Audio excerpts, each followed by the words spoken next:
ما با اینا هیچ صورت اجازه نمیده که نابیان به بند کجکی. عباس ستانکزی د ایراني چارواکو خوله بنده کړه. وایي د افغانستان له بندونو د لیدنې خوب هم ووینئ، ځکه دا زموږ محرم ځایونه دي. دا چې نورې څه ویلي جزئیات هم دلته وګورئ او چینل سبسکرایب کړئ. د اوبو پر سر د ایران او طالبانو ترمنځ له جنجالونو وروسته یو شمېر ایراني چارواکو وویل که کجکي او کمال خان بندونو کې اوبه شتون لري یا نه لري، نو باید د دوی تخنیکي کسانو ته اجازه ورکړل شي ترڅو له یاد بندونو څخه لیدنه وکړي، ترڅو قناعت حاصل کړي.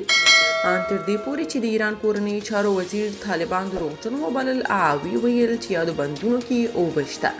خو عباس ستانکزي په خپل تازه مرکه کې د ایران یا د غوښتنې ته غاښ ماتونکی ځواب ورکړ. د طالبانو یو مشر عباس ستانکزي د افغانستان انټرنیشنل رسنۍ سره په تازه مرکه کې وویل د ایران دا غوښتنه بې ځایه او بې منطقه ده چې ګینې د دوی پلاوي ته اجازه ورکړل شي ترڅو د افغانستان بندونو څخه لیدنه وکړي.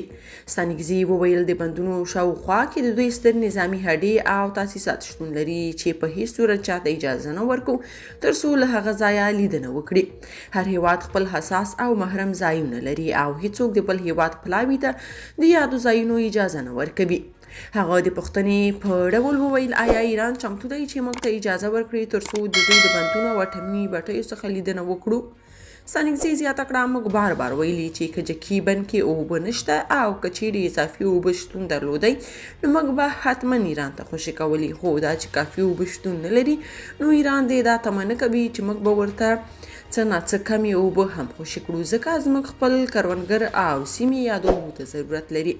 د طالبانو یاد دریځ د خلکو تود هرکلي سره مخ شوی او وایي ایرانیان چې کوم اوبه د افغانستان له بندونو څخه ترلاسه کوي نو هغه په خپله د اوبو زیرمو کې ځای پر ځای کوي، خو افغانستان ته بیا وایي چې تاسو پر سیستان او بلوچستان خلکو ظلم کوئ. که تاسو په دې اړه څه نظر لرئ په کومنټ کې شریک او چینل سبسکرایب کړئ.